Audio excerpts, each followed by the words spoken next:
সব গুন্ডাদের বোতলবন্দি করেছে সিআরপিআর ইলেকশন কমিশন। আপনি খুনি গুন্ডা শাহউদ্দিন সুফিয়ান, আলরাজি শামসুল, এদের কাউকে রাস্তায় পাবেন না, একটাকেও রাস্তায় পাবেন না, সব বোতলবন্দি করে দিয়েছে ইলেকশন কমিশন। বাংলার ভোট রাজনীতিতে বীরভূম মানেই অনুব্রত মণ্ডল, আবার পূর্ব মেদিনীপুরে মানেই নন্দীগ্রাম মানেই শেখ সুফিয়ান। শেখ সুফিয়ানকে বলা হয় তৃণমূলের দাজ্জেল নেতা, জাদরেল নেতা। আর সেই দাবাং নেতা শেখ সুফিয়ান নন্দীগ্রামে ভোট চলছে, কিন্তু কোথাও গিয়ে কার্যত গৃহবন্দী তিনি। কেন তিনি আটকে? সুফিয়ানরা কোথাও গিয়ে নন্দীগ্রামে ভোট চলছে, একটা হটস্পট নন্দীগ্রাম, আপনি কার্যত গৃহবন্দী কেন? বাড়ি থেকে বেরোচ্ছেন না কেন? ব্যাপারটা হচ্ছে শুভেন্দু অধিকারী বুঝে নিয়েছে যে নন্দীগ্রামে এবারে আমি হেরে যাব, হার। তাই আমাদের নেতাদের নামে মিথ্যা মামলা, মিথ্যা কেস। কারণ পুলিশ প্রশাসন তো নির্বাচন কমিশনের অধীনে, আর নির্বাচন কমিশনার হচ্ছে বিজেপির তোতা পাখি। এখন তারা যা বলছে তাই করছে।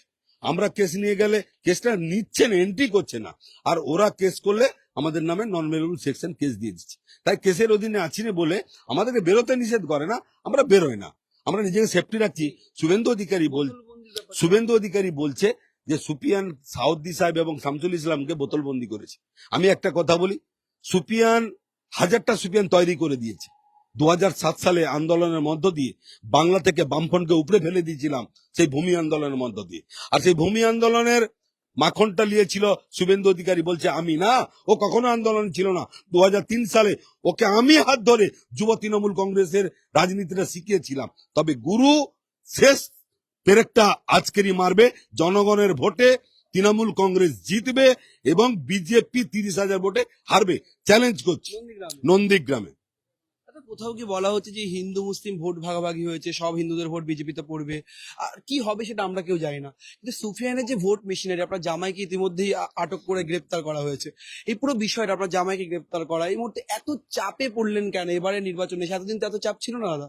একটা কথা বলি, চাপ সারা জীবন শুভেন্দু যতদিন বেঁচে থাকবে নন্দীগ্রামের জন্য। ও পাপি, ওর পাপিষ্ট মন আছে, ওই ধরনের অত্যাচার করে। আমি বলি হিন্দু মুসলিম আর ভাবছে না মানুষ, কারণ পবিত্রকর তো সনাতনী ধর্ম। ও তো প্রথমেই আরএসএস এর লোক, পবিত্রকর ছিল।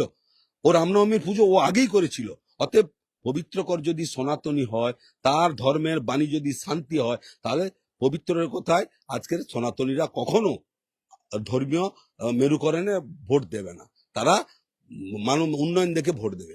আর দিদির উন্নয়ন আজকে মানুষকে পাথেয় করেছে। আর নন্দীগ্রামের মানুষ শিক্ষিত মানুষ, কারণ জানে সনাতনী মানে শান্তি, ইসলাম মানে শান্তি। অতএব আমরা হিন্দু মুসলমান আমরা একে অপরের পরিপূরক। আমরা একটি বৃন্তে দুটি কুসুম, হিন্দু মুসলমান, একজন তার নয়নমণি, আরেকজন তার প্রাণ। আপনার প্রার্থী পবিত্রকর তিনি আমাদের একটি ইন্টারভিউতে অভিযোগ করেছেন যে সেন্ট্রাল ফোর্স, কেন্দ্রীয় বাহিনী বিভিন্ন সময় তৃণমূল সমর্থকদের বাড়িতে গিয়ে ভয় দেখাচ্ছে, বিজেপি ক্যাডারের মতো কাজ করছে তার অভিযোগ অনুযায়ী। এবং আরেকটি অভিযোগ উঠছে ভেকুটিয়া থেকে শুরু করে সোনাচূড়ার মনসা বাজার একাধিক বুথে ইভিএম যেমন খারাপ হচ্ছে, উত্তপ্ত পরিস্থিতি। কিন্তু সেইভাবে নন্দীগ্রাম এখন প্রায় কয়েক ঘন্টা হতে চললো, ভোট শুরু হয়েছে প্রায় 3 ঘন্টা হতে চললো। 3 ঘন্টা হওয়াতে ভোটে সেইভাবে কোনো উত্তপ্ত পরিস্থিতি নেই। তাহলে এবার ভোট কেন? তার নির্বাচন কমিশন তো সফল, যে ভোট ঠিকঠাক হচ্ছে না কি? আপনার কি কোথাও মনে হচ্ছে বিজেপির লোকজন তৃণমূলে জয়েন করেছে বলে অশান্তি চলে গেল? আমি একটা কথা বলি, মানুষজন উপলব্ধি করেছে হিন্দু হিন্দু বলে নন্দীগ্রামকে হিন্দুত্ব করা যায় না।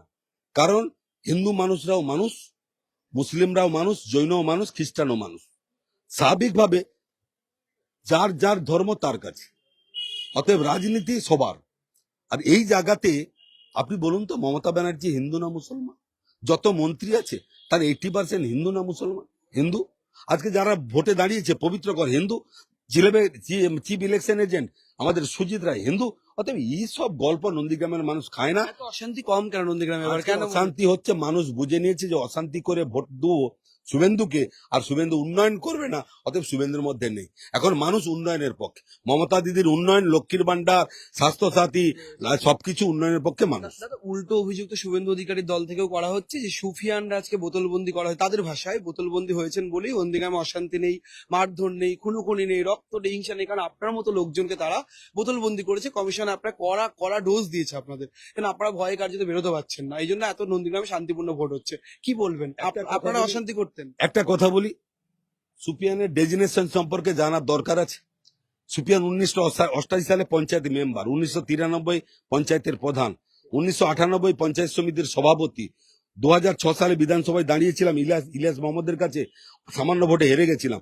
2008 সালে আমি জেলা পরিষদের পূর্ত কর্মাধ্যক্ষ, 2013 সালে আমি জেলা পরিষদের সহসভাধিপতি, 2018 থেকে 23 সাল পর্যন্ত সহসভাধিপতি।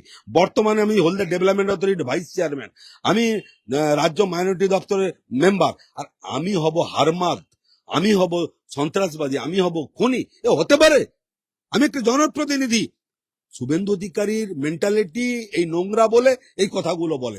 তাই আমি এই নেতা হিসাবে আমি হাজার হাজার সুপিয়ান তৈরি করে দিয়েছি, আজকের দিনে ভোট করে নেবে। আপনাকে বাঘের মতো কেউ ভয় পায়? অবশ্যই শুভেন্দু ভয় পায়, জানে সুপিয়ান নন্দীগ্রাম আন্দোলনের সময় ও কি বাঘ, আর সেই বাঘকে দেখে বামফোর্ড সরে গেছিল, আর শুভেন্দু আজকে সরবেই।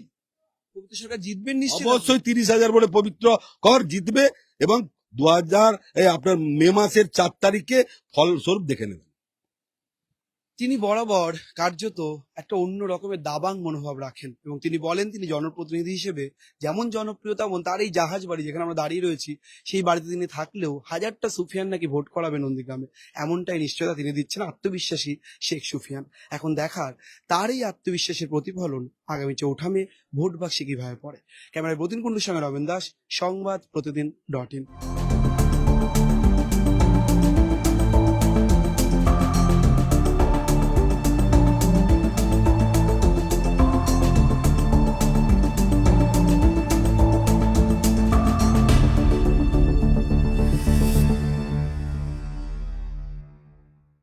এবারে ভাই ভোটের লড়াই এই এখানেই দেখবো।